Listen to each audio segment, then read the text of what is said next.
यार देखो, रिलायंस का प्राइस यहां से ऊपर जाएगा या नीचे जाएगा टेक्निकल एनालिसिस से पता चलता है। अगर टेक्निकल एनालिसिस के 5 मेथड सीख लिए ना कहीं आप 90% टेक्निकल एनालिसिस सीख जाओगे। ये जो कैंडल स्टिक्स लिखी हुई है ना, मैंने सिर्फ इनकी स्टडी कर लो, इसके अलावा कुछ करने की जरूरत नहीं। ये जो उलझे हुए दिख रहे हैं ना, ये बिजली के तार नहीं है, बच्चों के खेलने की चीज नहीं है, सिर्फ ट्रेडर्स इसका यूज करते हैं। अगर आप लोग भी सोच रहे हैं रिलायंस का प्राइस अभी इस पॉइंट पे है, यहां से ऊपर जाएगा या फिर नीचे आएगा, तो हम क्या करें?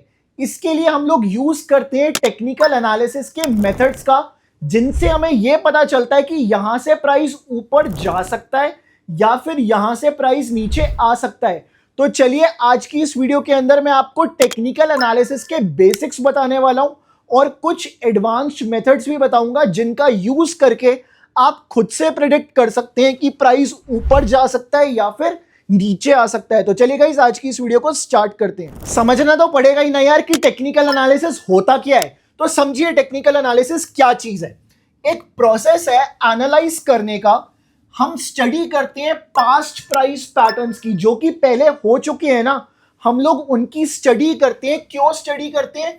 क्योंकि हम लोग प्रेडिक्ट करना चाहते हैं कि जो फ्यूचर के प्राइस मूवमेंट्स होंगे वो कैसे होंगे, प्राइस ऊपर जाएगा या फिर नीचे आएगा। इसको प्रेडिक्ट करने के लिए हमें पास्ट की स्टडी करनी पड़ती है। टेक्निकल एनालिसिस करते वक्त हमें कुछ बातों का ध्यान रखना है। उनमें से सबसे बड़ी बात है कि टेक्निकल एनालिसिस कभी भी 100% करेक्ट नहीं होता। ये इसकी प्रोबेबिलिटी होती है। लेट्स से 50% की प्रोबेबिलिटी है, 70% की प्रोबेबिलिटी है। हमारा काम क्या है कि उस प्रोबेबिलिटी को हम लोग बढ़ाते हुए चले। लेट्स से 50% की प्रोबेबिलिटी है, उसको 60 पे कैसे लाया जाए, हमारा काम ये है। हमारा काम सिर्फ 100 तक पहुंचना नहीं है। अगर 100 तक पहुंचने के लिए देखेंगे तो मे भी जिंदगी निकल जाए। चलिए अब कुछ अजम्पशंस लेनी पड़ती है हमें टेक्निकल एनालिसिस करते वक्त। प्राइस डिस्काउंट्स एवरीथिंग, मतलब प्राइस सब कुछ फैक्टर इन करके चलता है। प्राइस डिस्काउंट्स एवरीथिंग मतलब चाहे न्यूज आ रही है, चाहे वर्ल्ड में कुछ भी हो रहा है, यूएस ईरान का कुछ क्राइसिस चल रहा है, प्राइस सब कुछ डिस्काउंट करेगा। चलिए प्राइस मूव इन ट्रेंड्स। देखिएगा इस कभी भी ऐसा नहीं होगा प्राइस एकदम से सीधा ऊपर भाग गया, एकदम से सीधा नीचे आ गया। प्राइस हमेशा ट्रेंड में चलेगा, प्राइस हमेशा ट्रेंड को फॉलो करता है। चलिए हिस्ट्री रिपीट्स इटसेल्फ, जो कि पास्ट में हुआ है ना, हम मान के चलते हैं वैसा ही फ्यूचर में हो सकता है। अगर ऐसा ना हो तो आज के टाइम पे या फिर कभी भी बात करूं, प्रॉपर ट्रेडिंग करके पैसा बनाना बहुत ज्यादा मुश्किल है, फिर तो गैम्बलिंग ही चलेगी। ठीक है, अगर मैं सिर्फ एक कॉइन को टॉस भी करता हूं ना, हेड आया तो बाय, टेल आया तो सेल, अगर मैं सिंपली इतना भी करता हूं तो मेरी 50-50 की प्रोबेबिलिटी तो वहीं पे है। अब मेरा काम क्या है कि 50% से मेरे को उस प्रोबेबिलिटी को बढ़ाना है। कैसे बढ़ाऊंगा? टेक्निकल एनालिसिस के मेथड्स का यूज करके। चलिए गाइस अभी हम लोग आगे चलते हैं। मेथड्स पे आने से पहले कुछ बेसिक चीजें समझ लेते हैं। Where technical analysis is used, कहां पे यूज किया जा सकता है? स्टॉक मार्केट के अंदर आप यूज कर सकते हो, चाहे स्टॉक्स में चाहे इंडेक्स के अंदर। फॉरेक्स मार्केट में यूज हो सकता है, क्रिप्टो मार्केट में यूज हो सकता है, कॉमिक्स में यूज हो सकता है। बेसिकली कमोडिटीज के अंदर भी आप इसका यूज कर सकते हैं। देन बेस्ट वेबसाइट कौन सी है? एक तो tradingview.com है, सबसे बेस्ट है। अगर आपको टेक्निकल एनालिसिस बिल्कुल बेसिक से सीखना है या फिर आप किसी भी लेवल पे हैं, रिकमेंड करूंगा ट्रेडिंग व्यू। बट यस, कुछ लोग investing.com के ऊपर भी रहते हैं। मैं मान के चलूंगा लगभग 95% से ज्यादा ट्रेडर्स ट्रेडिंग व्यू का यूज करते हुए दिखेंगे आपको। बहुत रेयर ही कोई ऐसा ट्रेडर होता है जो हमें investing.com या फिर किसी ब्रोकर का चार्ट यूज करता हुआ दिखे। चलिए बात करेंगे, आगे चलते हैं टेक्निकल एनालिसिस के मेथड्स के बारे में। देखिएगा मैंने इसको 5 पॉइंट्स में डिवाइड किया है। तो इन 5 पॉइंट्स को हम लोग पहले समझेंगे, फिर उसके बेसिस पे हम लोग आगे की स्टडी करने वाले हैं। एक एक पॉइंट आपको अच्छे से समझाऊंगा डिटेल में। वीडियो पसंद आ रहा है तो अभी के अभी लाइक कर दो। मल्टीफाई से कोई भी हेल्प चाहिए, नंबर दिया गया है यहाँ पे। चलिए मेथड्स ऑफ टेक्निकल एनालिसिस, इनमें सबसे पहला मेथड आता है आइडेंटिफिकेशन ऑफ ट्रेंड। कराना सिखाऊंगा कैसे आइडेंटिफाई किया जाता है ट्रेंड को, अभी मैं आपको आगे चल के बताने वाला हूं, वीडियो में बने रहना। तो सबसे पहला मेथड कौन सा है? Identification of trend. Then second method है हमारा कैंडलस्टिक पैटर्न्स। इनकी स्टडी करते हैं। बेसिकली कैंडल्स की स्टडी करी जाती है, ये पता लगाया जाता है कि यहां से प्राइस ऊपर जा सकता है, नीचे आ सकता है। टेक्निकल एनालिसिस का मोटिव ही यही है कि पता लगाओ यार प्राइस ऊपर जाएगा नीचे आएगा। देन हम लोग बात करेंगे चार्ट पैटर्न्स के बारे में। उसके बाद कुछ कोर प्राइस एक्शन कंसेप्ट्स के बारे में बात करी जाएगी। फिर कुछ इंडिकेटर्स के बारे में बात करेंगे। अब इनमें से सबसे ज्यादा इंपॉर्टेंट कौन सा है? सवाल तो यही है कि यार इनमें से एक ऐसी मैं स्टडी कर लूं कि बाकी सारे मेरे लिए इजी हो जाएं, तो वो है आपका identification of trends. Identification of trends आपका सबसे ज्यादा इंपॉर्टेंट है। उसका रीजन क्या है? Because trend is your friend. Market में ट्रेंड इज योर फ्रेंड, इस बात का ध्यान रखना। अगर आपने आइडेंटिफिकेशन ऑफ ट्रेंड सीख लिया तो आप कैंडलस्टिक पैटर्न्स के थ्रू उसको यूज करना सीख जाओगे कि यहां से बाय करना है, सेल करना है। उसके बाद चार्ट पैटर्न्स को भी इसी से कंबाइन करेंगे, प्राइस एक्शन को भी इसी से कंबाइन किया जाएगा और इंडिकेटर्स को भी इससे कंबाइन किया जाएगा। तो आपकी एक्यूरेसी सोचो, अगर आपने सिर्फ आइडेंटिफिकेशन ऑफ ट्रेंड सीख लिया, अपनी एक्यूरेसी सोचो कितने गुना बढ़ जाएगी। अगर आपको आइडेंटिफिकेशन ऑफ ट्रेंड्स में पहली वीडियो चाहिए, उसका लिंक ले लेना मेरे से, इस नंबर पे व्हाट्सएप कर दो, I want link for identification of trends video. Simply मेरे को व्हाट्सएप करके लिख देना, मैं आपको उस वीडियो का लिंक भेज दूंगा। चलिए चलते हैं हम लोग। सबसे पहले स्टार्ट करेंगे आइडेंटिफिकेशन ऑफ ट्रेंड से। अभी थोड़ा सा बेसिक समझेंगे, मैं बात कर रहा हूं एडवांस वीडियो की, तो वहां पे मेरे को मैसेज कर देना गाइस। चलिए आइडेंटिफिकेशन ऑफ ट्रेंड्स की बात करते हैं। देखिए गाइस, 3 टाइप के जनरली ट्रेंड्स देखे जाते हैं। हालांकि मैं 2 ही टाइप के ट्रेंड मानता हूं कि पहला है अप ट्रेंड, दूसरा है डाउन ट्रेंड। बट साइडवेज भी कई लोग बोल के चलते हैं। चलिए समझते हैं क्या होती है तीनों टाइप के ट्रेंड। सबसे पहले आता है हमारा अप ट्रेंड। अप ट्रेंड क्या होता है? प्राइस ना कभी भी सीधा ऊपर नहीं जाएगा, प्राइस हमेशा ना रुक रुक के ऊपर जाता है। जब भी प्राइस रुक रुक के ऊपर जाता है ना, उस ट्रेंड को हम लोग कहते हैं अप ट्रेंड। यहां पे ना एक पर्टिकुलर टाइप का पैटर्न बनता हुआ दिखता है, जिसको हम लोग बोलते हैं HH या फिर उसके नीचे LL। हायर हाइज और हायर लोस का पैटर्न बनता हुआ दिखता है। आप ये पॉइंट्स देख सकते हो, ठीक है, ये सारे के सारे हायर हाइज हैं और ये नीचे वाले सारे के सारे हायर लोज हैं। इसी तरह से पैटर्न बनता हुआ चलता है। अगर मैं बात करूं डाउन ट्रेंड के बारे में, डाउन ट्रेंड में भी ना कभी प्राइस सीधा नीचे नहीं गिरेगा, हमेशा वो रुक रुक के नीचे गिरेगा। अब वो कितना रुकेगा, कहां कितना रुक सकता है, वो सारा आपका एडवांस टेक्निकल एनालिसिस का पार्ट है। चलिए, जब भी प्राइस नीचे गिरेगा ना, तो वो हमेशा ट्रेंड में गिरेगा, जिसको हम लोग बोलते हैं LL और LH, मतलब लोअर लोस और लोअर हाइज का पैटर्न। सो ये जितने भी आप देख रहे हो, ये लोअर लोस हैं और ऊपर वाले लोअर हाइज हैं। सिंपल सी चीज है। अब होता क्या है गाइस, कभी कभी प्राइस ना एक रेंज में फंस के रह जाता है। प्राइस ना कभी ऊपर निकल नहीं पा रहा, कभी नीचे नहीं निकल पा रहा, एक रेंज में फंसा हुआ है। उसी को नाम दिया जाता है साइडवेज। अब साइडवेज के नाम ना बहुत सारे हैं। रेंज बाउंड मार्केट है, ठीक है, इसी तरह से साइडवेज भी कह देते हैं, कंसोलिडेशन भी कह देते हैं। तो ये सारे एक ही नाम है साइडवेज मार्केट के। अब साइडवेज मार्केट जनरली होता नहीं है, बिकॉज अगर आप छोटे टाइम फ्रेम पे आओगे तो कहीं ना कहीं मार्केट एक डायरेक्शन में तो चल रहा है, ठीक है, भले ही वो एक रेंज में बड़े टाइम फ्रेम के ऊपर, बट उससे छोटे टाइम फ्रेम पे तो एक डायरेक्शन पकड़ी हुई है ना उसने। तो इसलिए साइडवेज मार्केट को थोड़ा सा अवॉइड करेंगे, ठीक है। अगर आपको थोड़ी सी मास्टरी करनी है, थोड़ा सा अवॉइड कीजिए साइडवेज मार्केट को, फोकस कीजिए ट्रेंडिंग मार्केट के ऊपर, बिकॉज मार्केट में ट्रेंड्स आपको किसी भी पॉइंट पे देखने को मिलते हैं। चलिए आगे चलते हैं, बात करेंगे अगले मेथड के बारे में, that is candlestick patterns.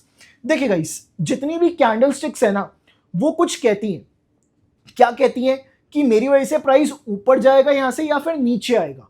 Generally जितने भी हम लोग कैंडलस्टिक्स को सीखते हैं ना, हम लोग रिवर्सल कैंडलस्टिक्स को सीखते हैं। रिवर्सल का मतलब क्या है? कि बाजार ऊपर जा रहा है, बट ऊपर जाते हुए उसने एक ऐसा पैटर्न बनाया जिसकी वजह से वो नीचे आ सकता है, उसको हम लोग रिवर्सल पैटर्न बोलते हैं। तो कैंडलस्टिक्स ना जनरली 3 टाइप की कैटेगरीज में होती हैं। पहली होती है वन कैंडलस्टिक पैटर्न, जिसमें सिर्फ एक ही कैंडल को हम लोग एनालाइज करते हैं, उसके बेसिस पे पता लगाते हैं कि यहां से प्राइस ऊपर जा सकता है या नीचे आ सकता है। एग्जाम्पल के लिए hammer candle, hanging man, shooting star या डोजी, ये कुछ ऐसे कैंडलस्टिक पैटर्न्स हैं। देन मैं बात करूं टू कैंडलस्टिक पैटर्न्स के बारे में, ये दो कैंडल आपस में मिल जाती हैं। दो कैंडल को आप एक साथ देखते हो, पता लगाने की कोशिश करोगे कि प्राइस ऊपर जाएगा या नीचे आएगा। एग्जाम्पल के लिए इनगल्फिंग, हरामी कैंडल, इनसाइड बार कैंडल। उसके बाद हम लोग बात करेंगे थ्री कैंडलस्टिक्स पैटर्न्स के बारे में, मतलब यहां पे तीन कैंडल एक साथ मिल जाएंगी और इसके बेसिस पे हम लोग ये पता लगाने की कोशिश करेंगे प्राइस ऊपर या नीचे।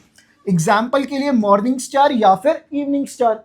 तो ये कुछ कैंडलस्टिक पैटर्न्स है जिनकी स्टडी अगर हम लोग कर लें तो कहीं ना कहीं जो मार्केट में अभी 100% लोग हैं ना, उनमें से 95% से तो आप आगे हो जाओगे।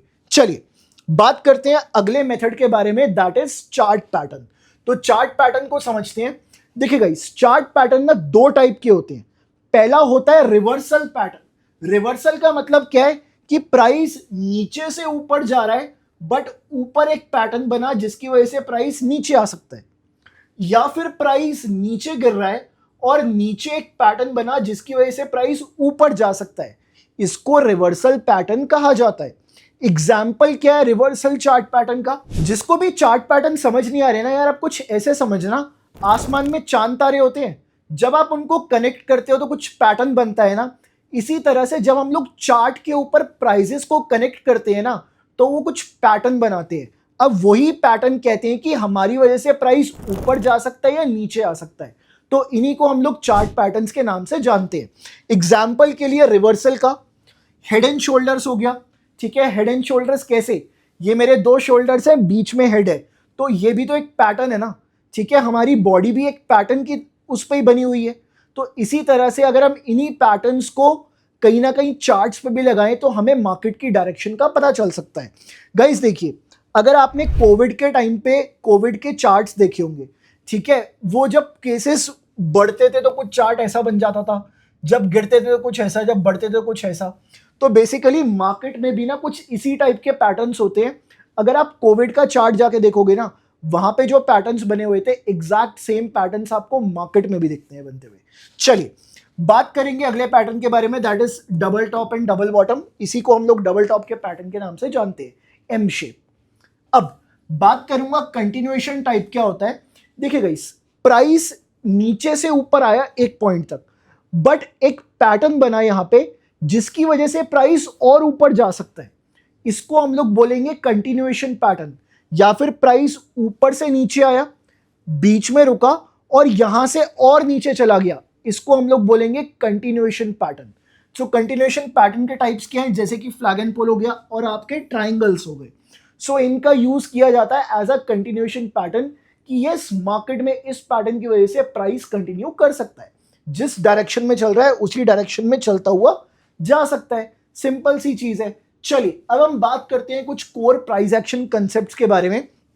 सो देखिए गाइस, पहला आता है इसमें सपोर्ट एंड रेजिस्टेंस। अब सपोर्ट एंड रेजिस्टेंस क्या है? ऊपर एक लाइन, नीचे एक लाइन। प्राइस जब भी रेजिस्टेंस पे आए यहां पे नीचे आ सकता है। मैं ये नहीं कह रहा कि जरूरी है कि प्राइस नीचे ही आ जाएगा। जब भी रेजिस्टेंस पे आए प्राइस नीचे आ सकता है, जब भी सपोर्ट पे आए प्राइस ऊपर जा सकता है। सो इसकी स्टडी करनी पड़ेगी। उसके बाद हम बात करते हैं डिमांड एंड सप्लाई के बारे में। डिमांड एंड सप्लाई एक पॉइंट के ऊपर चलता है, that is limit order. So limit orders के ऊपर, या फिर बात करूं पेंडिंग ऑर्डर्स के ऊपर, सो इसके ऊपर हमें डिमांड एंड सप्लाई की थ्योरी बेस होती हुई दिखती है। बेसिकली जो भी मार्केट मेकर होता है ना, मार्केट मेकर कौन है? जो कि मार्केट में लिक्विडिटी प्रोवाइड कर रहा है। लिक्विडिटी कैसे प्रोवाइड करी जाएगी? लेट से प्राइस अभी यहां पे 1,000 रुपए पे चल रहा है प्राइस, ठीक है।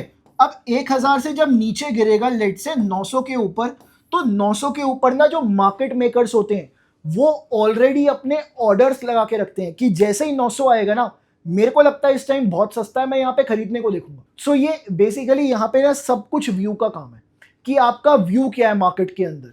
सो बेसिकली लेट से अभी 1,000 पे चल रहा है, 900 पे आएगा तो यहाँ पे जितने भी उनके ऑर्डर्स लगे होंगे ना, सारे ट्रिगर होने स्टार्ट हो जाएंगे। सो इस तरह से डिमांड एंड सप्लाई की थ्योरी काम करती है कि इस पॉइंट पे डिमांड है, इस पॉइंट पे सप्लाई है। चलिए बात करेंगे आगे लास्ट मेथड के बारे में, दैट इज इंडिकेटर्स।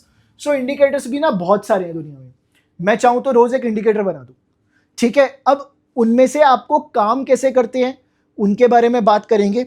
अब यहां पे ना एक लाइन बोलना चाहूंगा, इंडिकेटर्स ना काम नहीं करते, आपको इंडिकेटर से काम करवाना पड़ेगा। बेसिकली अभी आपने मैच के हाइलाइट्स देखे होंगे ना, तो इंडिकेटर ना सिर्फ मैच के हाइलाइट्स है, जो प्राइस है ना उसके सिर्फ हाइलाइट है, ना कि एक्चुअल प्राइस है। कहीं ना कहीं प्राइस के बेसिस पे ही तो इंडिकेटर्स बन रहे हैं, अगर प्राइस नहीं है तो इंडिकेटर भी नहीं है। तो इंडिकेटर को आपको सिर्फ एज अ टूल यूज करना है, ना कि उस पर रिलाय हो जाना है पूरी तरह से। एग्जाम्पल के लिए जैसे कि आरएसआई है, ठीक है, आरएसआई की वैल्यू 0 से लेके 100 तक चलती है। वैसे तो सारे इंडिकेटर्स लैगिंग होते हैं, बट फिर भी हम लोग इनको दो कैटेगरीज में डिवाइड करते हैं, लीडिंग और लैगिंग। देखिए गाइस, जितने भी लीडिंग होते हैं ना वो ना हमेशा कैपिंग में होंगे। जैसे आरएसआई है, वो 0 से नीचे नहीं जा सकता, 100 से ऊपर नहीं जा सकता, तो ये एक लीडिंग इंडिकेटर कहलाता है, बट है तो लैगिंग ही, क्योंकि प्राइस के बेसिस पे चल रहा है। वहीं अगर मैं बात करूं मूविंग एवरेज के बारे में, ये एक लैगिंग इंडिकेटर है। मूविंग एवरेजेस भी बहुत टाइप के होते हैं, simple moving average, exponential moving average, WMA, VWMA, बहुत सारे टाइप्स के होते हैं। वहीं अगर मैं बात करूं, एक और इंडिकेटर है सुपर ट्रेंड। कुछ होते हैं ट्रेंड बेस्ड इंडिकेटर्स, जैसे कि सुपर ट्रेंड हुआ। सो ये कुछ इंडिकेटर्स है जिनकी हमें हेल्प लेनी पड़ती है जब भी हम लोग मार्केट में ट्रेंड का आइडेंटिफिकेशन कर लेंगे, उसके बाद अपनी एंट्रीज कहां बनाई जाए, एग्जिट्स कहां लिए जाए, इसमें हेल्प करते हुए दिखते हैं इंडिकेटर्स। गाइस, अगर वीडियो पसंद आए ना तो वीडियो को लाइक जरूर करना, चैनल को सब्सक्राइब कर लो, और प्लीज कमेंट करके बताओ कि यार कैसा लगा आप लोगों को ये वीडियो। थैंक यू, मिलता हूं आपसे नेक्स्ट वीडियो के अंदर।